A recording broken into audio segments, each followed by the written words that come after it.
Nyuwun sewu kalian Pak sinten asmane? Pak Subadi. Pak Ahmad Subadi nggih. Selaku juru kunci makam Sentono. Ditemani Pak sinten? Bapak Moh Faisal. Moh Faisal. Ketua Pok Darwis. Ketua Pok Darwis. Pok Darwis. Kelompok Sadar Wisata Kabupaten Pati. Melakukan observasi di makam Sentono Pakuwon, makam Sunan Ngerang. Assalamualaikum warahmatullahi wabarakatuh. Kali ini saya sedang berada di kompleks makam Sunan Ngerang, Desa Pakuwon, Kecamatan Juwana, Kabupaten Pati. Di sini saya mendapat undangan untuk melakukan observasi di kompleks makam Sentono Sunan Ngerang.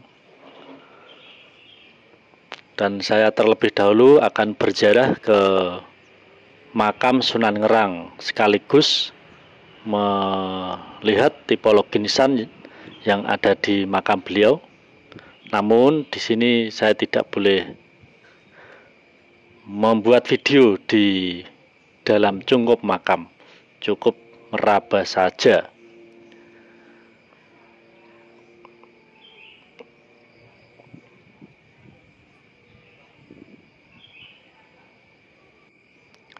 Setelah berdoa, saya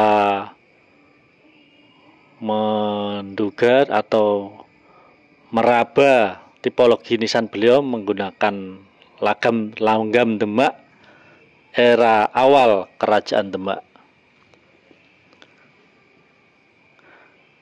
Dan di areal wilayah Juwana, tepatnya di Desa Pakuwon ini, kemungkinan besar di sini dulu pernah ada peradaban di tahun 1500, mengingat di sini banyak sekali nisan-nisan kuno yang ada di kompleks makam Sunan Ngerang. Yang ada di depan saya ini adalah makam Ki Gede Kopo, yang menurut cerita beliau adalah murid dari Sunan Ngerang. Tipologi nisan beliau menggunakan langgam Demak akhir, karena di pinggang ada sabuk, namun yang di mustaka telah aus karena zaman kemungkinan. Dan yang satu ini adalah makam Ki Gede Kendiri. Beliau juga termasuk murid dari Sunan Ngerang. Dan melihat tipologi nisan beliau ini langgam Demak juga, dan ada epigrafik La ilaha illallah Muhammadur Rasulullah. Kemungkinan beliau ini adalah pejabat atau penasehat penguasa era zaman dahulu. Dan dahulu di tempat ini merupakan sebuah pesisir besar atau dermaga, karena di sebelah barat makam Sentono Pakuwon ini adalah Sungai Selugonggo yang sungainya sangat besar dahulu itu, dan terkenal ada pelabuhan atau dermaga di era Kerajaan Majapahit, era Kerajaan Demak. Namun sekarang sudah ada sedimentasi yang kemungkinan telah agak kecil sungainya. Dan yang di depan saya ini juga termasuk langgam Demak era tahun 1500-an juga. Kemungkinan beliau adalah pejabat pemerintahan yang dahulu ada di wilayah Sunan Ngerang. Ini makamnya Ki Ageng Ngenis, leluhur dari Raja Mataram. Ulama. Kemungkinan juga di makam ini masih ada artefak makam atau batu nisan yang belum terlihat atau masih terpendam karena di sini ada banyak sekali makam-makam era tahun 1500-an.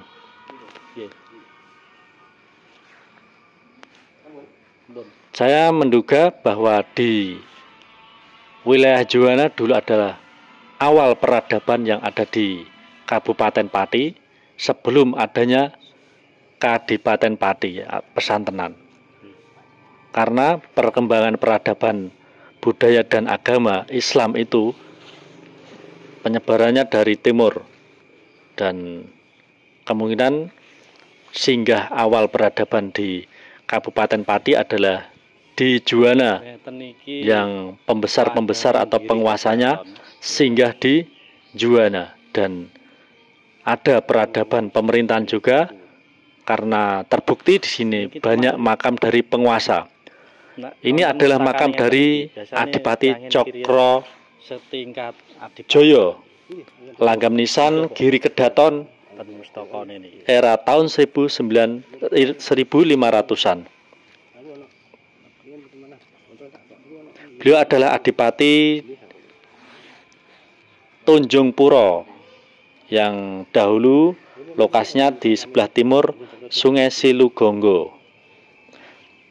Beliau merupakan ayah angkat dari Kembang Joyo, pendiri Kabupaten Pati.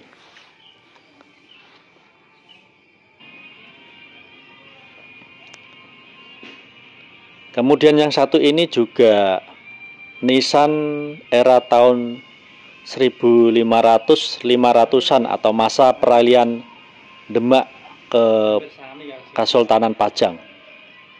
Dan beliau ini seorang ulama dan pejabat keraton dengan ciri ada pinggang sabuk atau sekat di bawah, itu menandakan masa-masa peralihan Kerajaan Demak ke Kerajaan Pajang, kisaran era tahun 1550-an. Dan beliau adalah seorang ulama.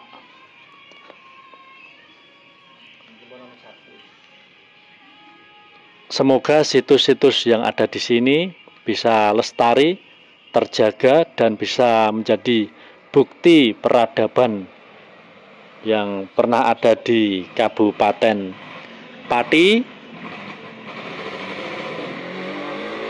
Dan ini adalah langgam Demak era Kerajaan Demak awal. Kemungkinan ini masa-masa tahun 1500-an, awal berdirinya Kerajaan Demak. Membuktikan bahwa di wilayah Juwana ini sebelum tahun 1500 telah ada pemerintahan, ada banyak penguasa yang tinggal di sini. Dan saya menyimpulkan bahwa memang benar pusat peradaban agama dan budaya yang menyebar di Kota Pati berasal dari wilayah pesisir Juwana. Ini adalah makam dari Dampau Awang atau seorang yang ahli dalam kelautan. Langgam nisan menggunakan langgam Giri Kedaton era tahun 1550-an. Beliau juga pembesar yang dahulu pernah berkontribusi dalam memajukan peradaban yang ada di Kabupaten Pati. Mari kita jaga, kita lestarikan, kita rawat situs-situs dari leluhur, bukti perkembangan peradaban dari leluhur yang dulu banyak berkontribusi, ikut andil dalam memajukan peradaban di Kota Pati. Semoga menjadi wawasan dan informasi bagi teman-teman. Cukup sekian. Wassalamualaikum warahmatullahi wabarakatuh.